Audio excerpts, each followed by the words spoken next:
You are Locked On Warriors Postcast, part of Locked On Sports San Francisco on the Locked On Podcast Network.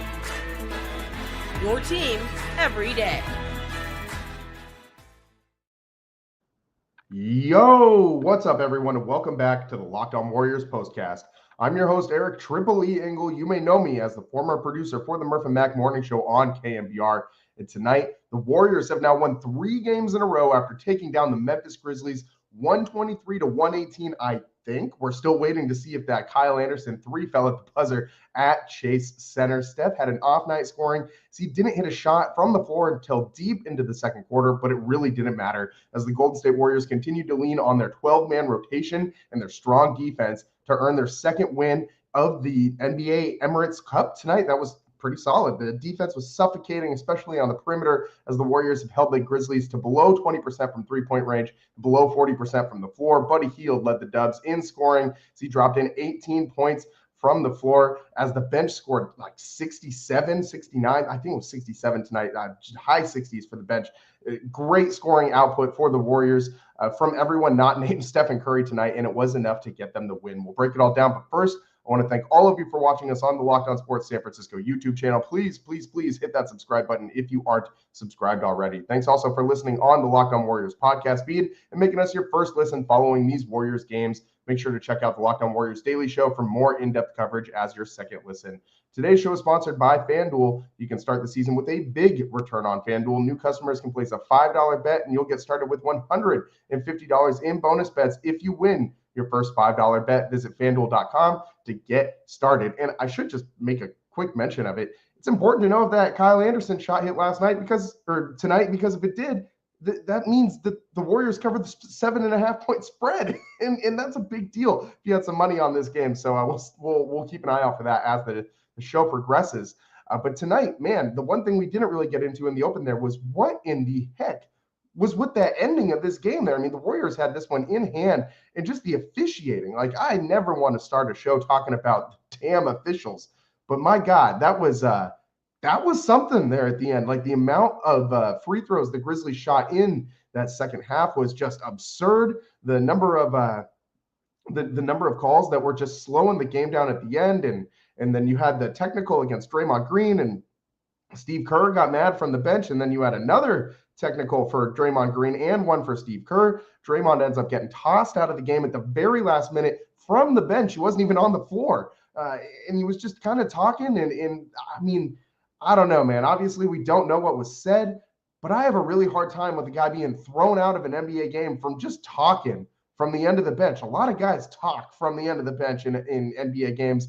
And if you were listening on the NBC Sports Bay Area broadcast instead of the ESPN broadcast, I was not tuned into the national one tonight, so I did not hear their analysis of the incident. But I mean, Fitz was talking a lot about how Steve Kerr was really unhappy with this officiating crew, which happened to have a pretty young official on this assignment. The crew was Bill Kennedy, Brian Forte, and Andrew Nagy. And Steve Kerr was just going after them at the end there. And just, I mean, you saw it at the end of the game. Steve Kerr makes a beeline for the official on the floor and just starts berating him, throwing his finger in his face, screaming at him. I mean, Steve Kerr had like the vein popping out and everything. Moses Moody had to go in and play peacemaker and pull Steve Kerr away from the official at the end of that game. And Steve Kerr was still letting him hear it as he was walking off the court. So a lot of emotion there from Steve Kerr. I don't think we've seen him that animated this season yet. And I mean, in a long time, really. I mean, we've seen Steve get animated throughout his career, but this was the first time that we've seen Steve kind of get to that level in this season. And it comes in a win, a 123-118 win. The Warriors really had this one in hand for the vast majority of this game.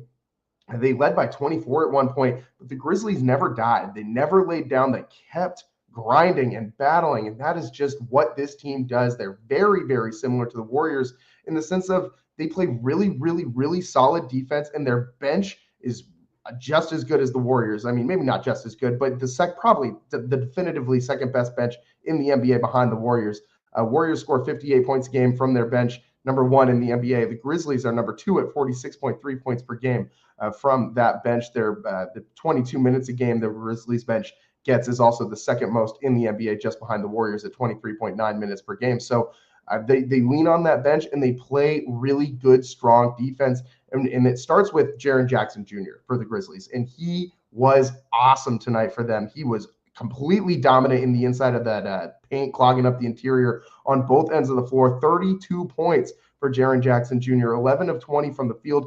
Didn't hit a three-pointer. We'll get into that in a little bit. That was a really important part of the Warriors' win tonight. But 10 of 11 from the free throw line, had a couple of blocks and a steal as well for Jaren Jackson Jr. And the Grizzlies as a whole, 27 made free throws tonight. The Warriors just 18, which is a lot for the Warriors. I shouldn't say just 18, but when you hit 9 less free throws than your opponent, games are going to get close. And this is now something that has continued to happen for the Warriors. Again, just 72% from the free throw line. This has been a theme this year. The Warriors not very good at shooting their free throws. Jonathan Kuminga, again, 2 of 4 from the line. Kevon Looney, 2 of 4 from the line. Trace missed a free throw.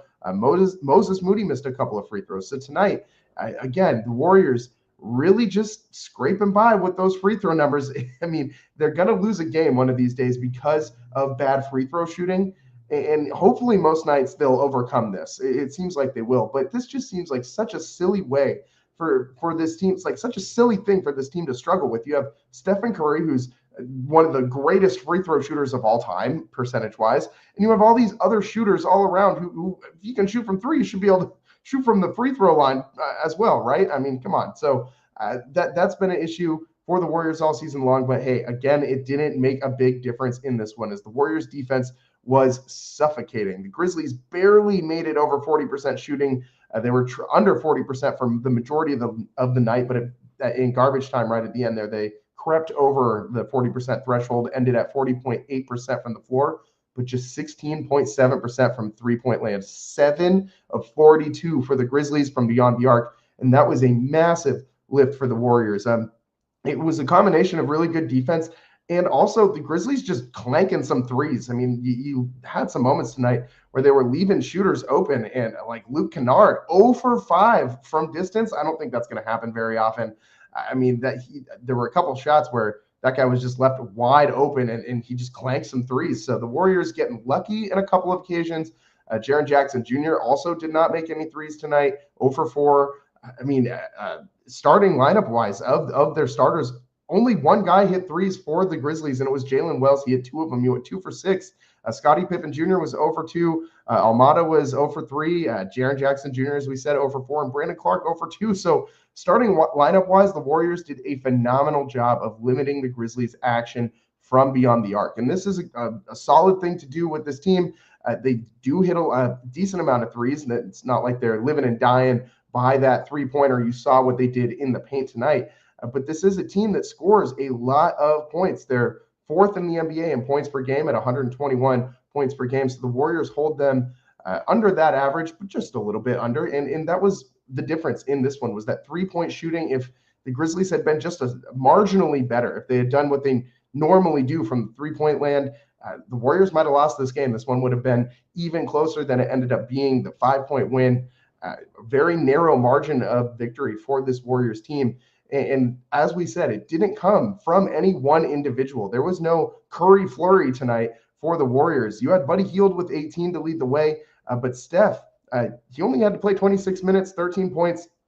Again, any night where you can win and Steph can play under 30 minutes is a big, massive plus for this Warriors team.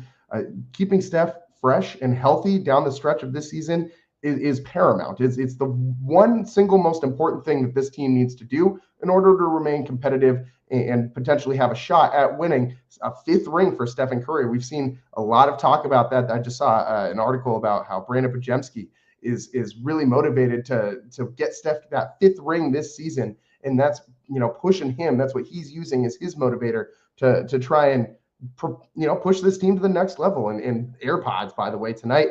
28 really solid minutes for Brandon Podziemski, 11 points.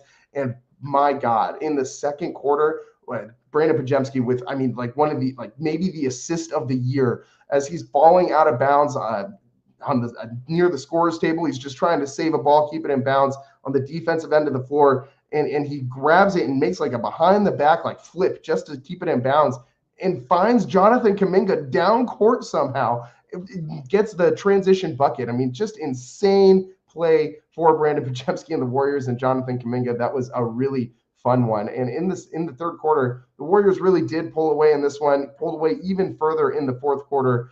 But the Grizzlies just kept banging down low in the paint and eventually narrowed this gap to the point where, they were back in this game.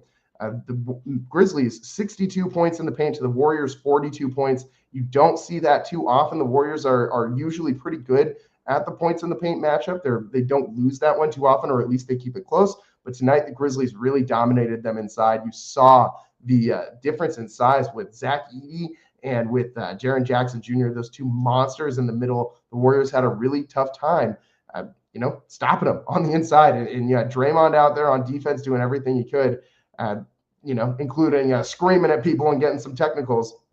He was talking all night long, and I don't know. I didn't really see any like super egregious action that warranted Draymond Green getting thrown out of this game. He has a reputation, and I feel like tonight was more of a reputation ejection, just because the official got tired of hearing it from Draymond. And I get it. You don't want to hear the guy constantly chirping you. And Draymond, he's got to find a way to walk that line a little bit better. But I personally, again, we don't know what was said. We can't hear what Draymond Green was saying to that official. But it just did not sound too much like something that needed an ejection. It did not seem like it was an ejectable offense. He wasn't going crazy out there. He didn't look too wild, like he was losing his mind, going wild or over the top. It just looked like he was talking. Might have been talking some mess, you know what I mean? But last I checked, a lot of guys do that in the NBA every single night and don't get ejected. Steve Kerr's reaction tells me that ejection probably wasn't warranted as well. At the end, I'm positive it's exactly why Steve was hot. And maybe we'll hear postgame. I'm sure we'll hear postgame about what was going on with Steve Kerr in that incident. So we'll look for that in the coming days. The Warriors, with some time off before their next matchup, they have a couple days off. Saturday and Sunday they are not playing. They play again Monday as they go to LA to play the Clippers, a one-game road trip, and they'll look to get the Clippers back. The one game that the Warriors lost at home so far was to the Clippers. With the win tonight, the Warriors are 4-1 at home, and they pick up their 10th win of the season. And by the way, last year, the Warriors did not get their 10th win of the season until December 6th. It's almost a full month earlier than that. We are 3 weeks ahead of schedule, guys, for the Warriors win total, and that is a very, very positive sign. The Warriors really had to dig themselves out of a massive hole in the second half last year and climb uphill all season long for the second half. And the Warriors this year, well, there's only one team they're looking up at in the West right now, and that's OKC, who leads them by a half game. They're 11-2. The Warriors 10-2 after the win tonight. And man, the Warriors sit in a very good position as they continue through this Emirates NBA Cup. They're now 2-0. They have you have to keep track of that point differential for the tiebreaker, and the Warriors expand on that just a little bit more tonight as well. But 2-0 in group play in the NBA Cup. Looking like the Warriors are going to advance to the knockout stage. So that would be a cool thing for the Warriors to get a little bit further in the NBA Cup than they did last season. So, just so much from tonight at the 12-man rotation. We heard Reggie Miller a couple nights ago questioning whether or not that was a sustainable thing. I think it is, man. And we got to get into that on the other side, because that 12-man rotation is really going to be what makes this Warriors team what it is. It's what makes them special, and it's something we've seen in the past. We also got to talk more about the dichotomy of Draymond Green, and man, he can't live with him, can't live without him. My God, Draymond Green is one of the most perplexing, polarizing figures in all of sports, not just the Bay Area sports scene, but all of professional sports. But I think if you're a Warriors fan, you probably agree with me. You need this guy on your team. You absolutely need him every single night. And you got to live with some of the consequences. So we'll go through all those things as the show marches on. Locked On Warriors postcast. That's what's next coming up on the show. Today's show is sponsored by Robinhood. With Robinhood Gold, you don't need a silver spoon to eat up that financial favors of the 1%. Robinhood Gold always allows others to get the rates and perks usually reserved for the high society. Now, the resourceful individual with Robinhood Gold can earn the very liberal rate of 4.25% APY on uninvested cash and be rewarded with a handsome 3% retirement bonus on IRA accounts and contributions. Robinhood Gold provides the privileges of a high net worth for any net worth. These generous benefits are now available for only $5 a month. The new gold standard is here with Robinhood Gold. Sign up today at robinhood.com/gold. Terms apply for product-specific disclosures. Visit robinhood.com/gold. Investing involves risk. Rate may change. Gold membership is offered by Robinhood Gold, LLC.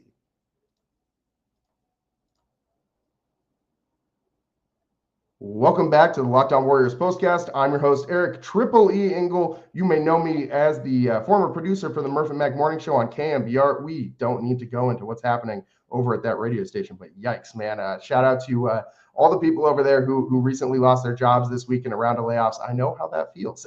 So if part of that group, my guy Danny Dunn, got to give him a special shout out. Someone I used to work with every day on the night shows there back when we were both part-timers, cutting our teeth in this industry, and feeling for my guy Danny Dunn and everybody else who has recently lost their jobs over there tonight. But today, hey, for the Warriors, we gotta have something positive to pick us back up after something negative like that. You know what I mean? And the 123-118 win for the Warriors over the Memphis Grizzlies is just the remedy that I needed to get back on track. And I know that Dubs Nation has just been rolling with this team all season long. 10-2 now, 4-1 at home. They've won 3 in a row. Their last loss was to Cleveland, who looks, the hot start for the Cavaliers, but man, they look to be a really, really solid team. Like, I think that they can challenge Boston for the Eastern Conference title. That team looks legit. And the other team that they lost to, the Clippers, the Warriors will see them next on Monday. So you've lost to 2 pretty solid teams, being the Clippers and the Cavs, and every other team that the Warriors have gone up against, they have handled. And you might be able to say that it's a little bit of luck along the way. You know, the Warriors, when they beat the Celtics, they didn't have Jaylen Brown. When they played the Pelicans, they didn't have DeJounte Murray. Playing the Grizzlies, they don't have John Morant. But what the Grizzlies do have is a very, very solid team, despite not having John Morant. And this is a team that's, really gotten used to playing without Ja. Over these last couple of years, dude has not been on the court all that often. He's missed a lot of time. So the Warriors playing a team that knows how to play without their superstar. And they still have some dudes around there.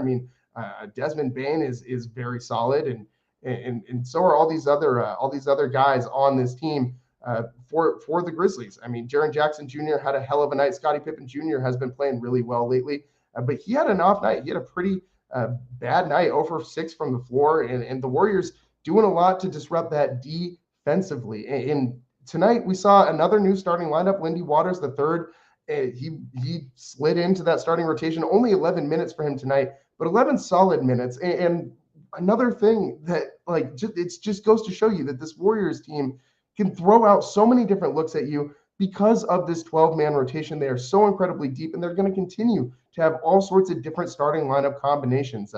D'Anthony Melton was the one who was getting the run with the starters as of late until he had that sprained ACL, and that's not a good thing. You never want to hear ACL when you're talking in injury terms with anybody on your teams.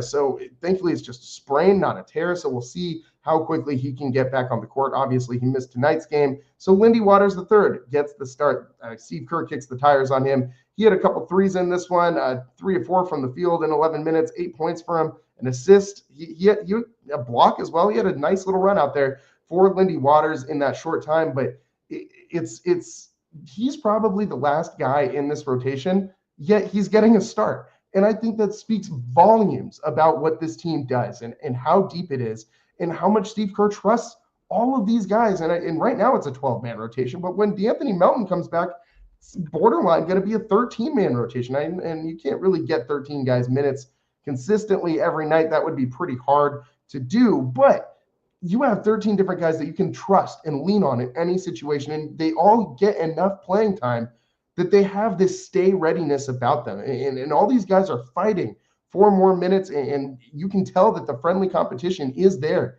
with each other. And I say friendly competition because you also see these guys just getting up for each other, like truly enjoying playing alongside one another. The pure joy that you see on these players' faces for one another is something that we haven't seen in a long time from this Warriors team. I don't remember the last time I saw the entire bench jumping up for stuff like that, unless it was Steph going on a crazy run. You know what I mean? But I mean, the entire bench is getting up for like a Lindy Waters 3 or a Moses Moody 3.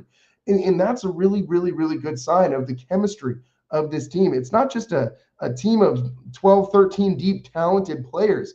These are all guys who like playing with each other, who gel well on the court as well, not just personality-wise off the court, but the on-court style of play gels super well. We're seeing it on the defensive end of the floor, the buy-in from virtually everybody on this roster.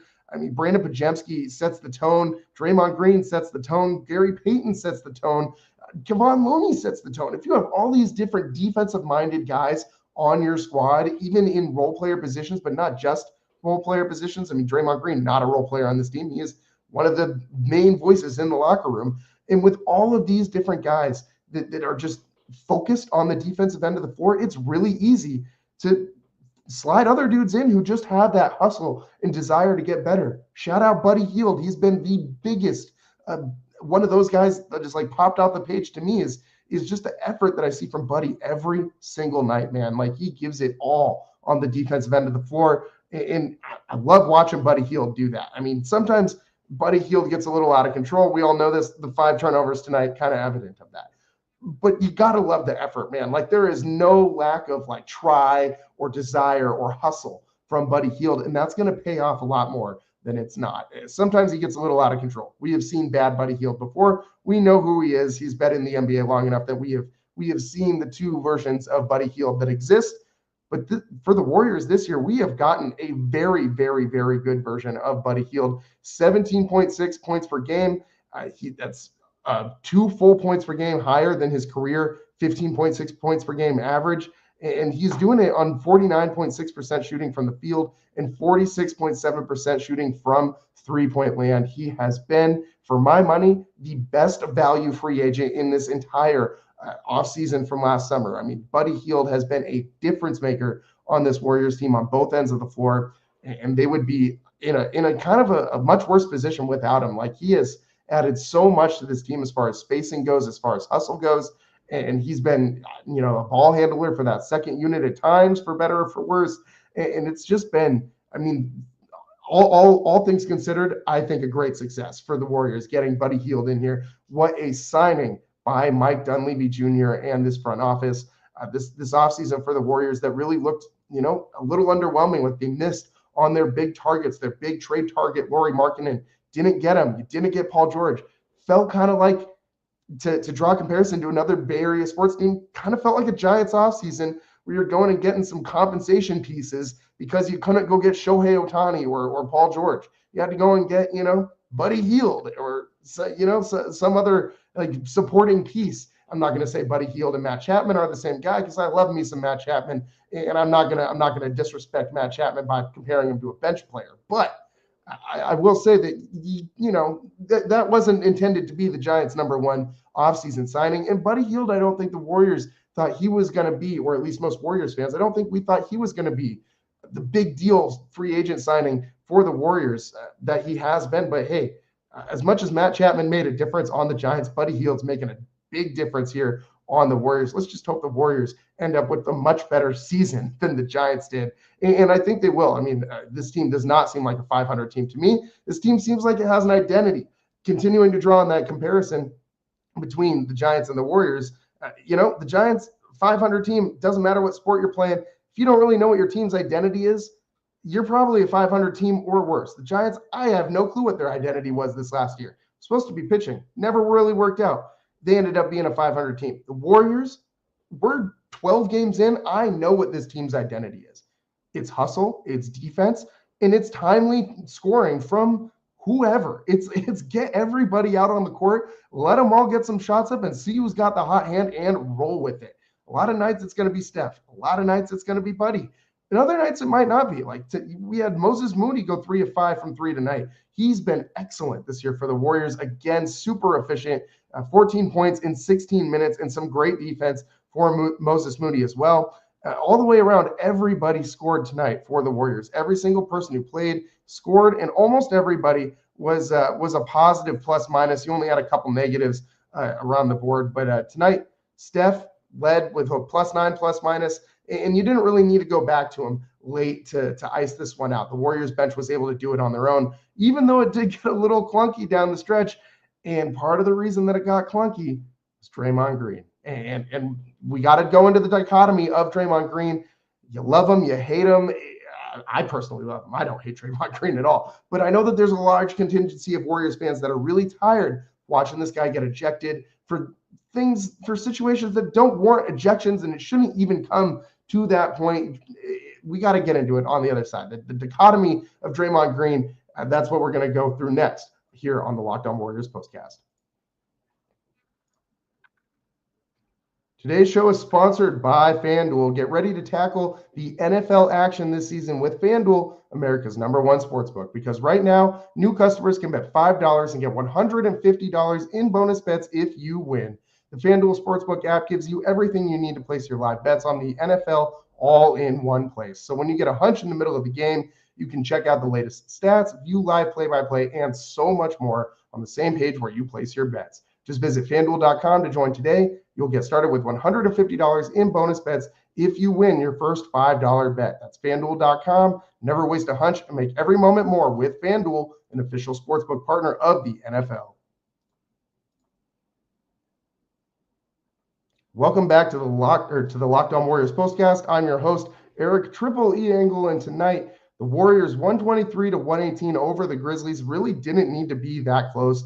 The Warriors led at one point by 24 in the fourth quarter. So for the Grizzlies to come all the way back, that was rough. And I will say, we led the show off by talking about it. I hate talking about officiating, but the officiating was garbage down the stretch. A lot of ticky-tack fouls, a lot of slowing down the game, and it just got bogged down so much. And that's kind of the game that the Grizzlies want to play. They shoot a lot of free throws, and that's what they're looking to do. But it just felt like a little bit lopsided. It felt like an avalanche of calls against the Warriors. Draymond Green was not happy about it. Buddy Hield was not happy about it. He was letting officials know. And Steve Kerr was not happy about it. Steve Kerr, incensed after this game, had to be pulled away from the officials by Moses Moody after he was letting him have a piece of his mind at half court after the final buzzer in this one. And wow, I mean, Draymond Green ejected, picks up 2 technicals at the very end of this game. And I don't really know what for. I mean, again, he was running his mouth. We could see that he was running his mouth, but he wasn't being very demonstrative. It didn't look like he was really showing anybody up. It looked like he might have been talking some mess, sitting down at the end of the bench, like 99% of NBA players do. And it's something that you're going to have to take with Draymond Green. And it's a bummer when this happens, and it makes you frustrated, and you got to keep that, the thought in the back of your mind of this adds to the total number of technicals. He has to stay under that number so he doesn't get suspended late in the season for, too many technicals, as we've seen time and time again in Draymond Green's career. So things like this matter. They affect the Warriors season later on. So I get why Steve Kerr is as mad as he is if this was kind of like a BS ejection. Like, you don't need to give Draymond Green that second technical in the last minute of the game because he's just talking at the end of the bench. He's not walking onto the court. He's not showing you up. He's not yelling at you. But hey, this is who Draymond is. He talks. He gets under your skin. The way that he approaches the game is that he thinks he knows better than pretty much any official out there in what's a foul and what's not. And it's hard to argue with him when he's as right as he is, when he's calling, he's demanding Steve Kerr to challenge plays and stuff. And when Draymond demands it and Steve Kerr challenges it, he's kind of right the majority of the time. So, I mean, I get why he gets as incensed as he does. And he plays with that level of passion that just fuels the rest of this team. And that's why they are so spirited on defense, is because of that fire and that passion. But it cuts both ways. It's also going to get Draymond kicked out of some games, and hopefully not, but could lead to him getting suspended towards the end of the season when these games start to really, really, really matter for just the total accumulation of technicals throughout the year. So that's something we got to worry about with Draymond. But I mean, I've said this time and time again, said this a lot last year. You need him. You need him, and you need him to play with that passion and that intensity, because that's what makes him who he is. That's absolutely what makes Draymond Green the monster that he is on the defensive end of the floor. That's part of what makes him command so much respect from his teammates, is that he's going to go out and give you 1,000,000% everything he has every single night. And by the way, we got to talk about, I know we're getting right up at the end of the show here, but we got to talk about Draymond Green's three-point shooting real quick. This guy is shooting the highest three-point percentage of his career. Last year he shot the lights out, almost 40% from three-point land, and didn't get a ton of respect from it. Guys are still gapping him right now, and you can't do that. Just leaving him wide open, disrespecting him from three-point range. And you saw Draymond hit 3 different threes tonight and let the Grizzlies bench hear it every single time. He's shooting a career high 45% from three-point land this season. And man, when Draymond is hitting threes, it changes this Warriors offense. It changes how you defend that high pick and roll, those ball screens and those handoff dribbles from Draymond to Steph, and it becomes so much more lethal. Draymond Green is having one of the best seasons of his career, and this in year 12. This is amazing. Year 13 for Draymond. He's having one of the best seasons of his career. And hey, we gotta start the campaign now. Get this guy his second Defensive Player of the Year award. There's no reason he should only have one. The Warriors, this one was a lot closer than it needed to be, but still pulled out the win, 123-118. That's about all the time that we have for you guys today. We'll be coming to you live on Monday, after the Warriors and Clippers play in LA, 7:30 tip. We'll also come to you live Sunday after the Niners game, as we always do on the Locked On 49ers postcast. So make sure you're joining us then as well, getting your Niners fix in. That's all the time we got for you guys today. I'm your host, Eric Triple E Engel. Thanks for tuning in. We'll see you next time. Peace.